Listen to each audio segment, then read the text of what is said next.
Kemarin ada yang komen di video gue, Bang, gimana caranya gue bisa nyambung ngobrol dengan siapapun? Kemanapun gue pergi, ke circle apapun gue pergi, meeting bisnis atau apapun itu, gue bisa nyambung ngobrol dengan siapapun yang bahkan gue baru kenal.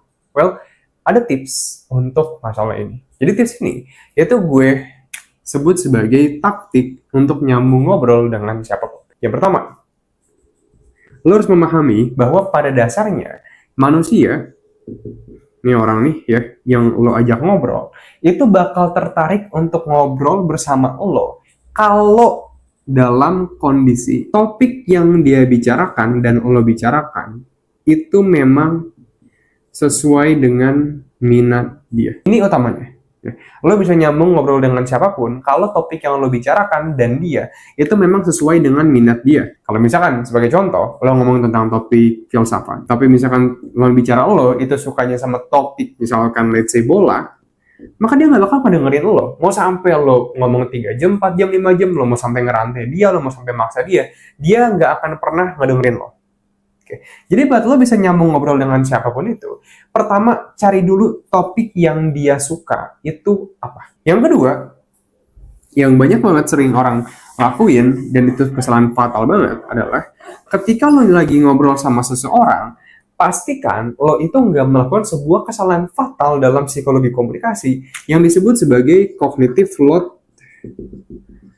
Cognitive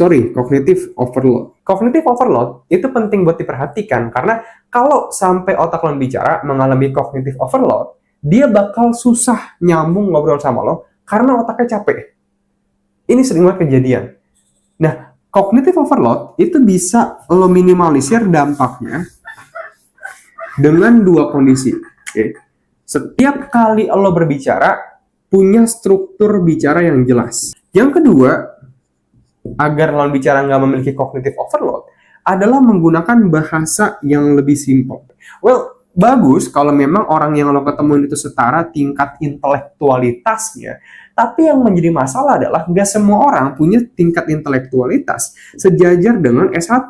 Ada mungkin yang orang tingkat vokabularitasnya itu kelancaran bahasanya berasal dari yang mungkin SMA, ada yang mungkin cuma SMP, ada yang mungkin cuma SD. Intinya kalau lo pengen ngomong sesuatu kepada orang-orang, pastikan pesan lo itu mudah dipahami. Pesan bakal mudah dipahamin ketika struktur bicaranya jelas dan bahasa yang digunakan itu simple untuk dipahami. By the way, bagi lo pada yang pengen lancar berkomunikasi dalam 30 hari, cek mini kursus gue, di mana di mini kursus ini lo bakal belajar cara menjadi pembicara yang baik, pendengar yang baik, dan basics dari komunikasi. Mini kursusnya gratis total, lo bisa cek di bio TikTok gue.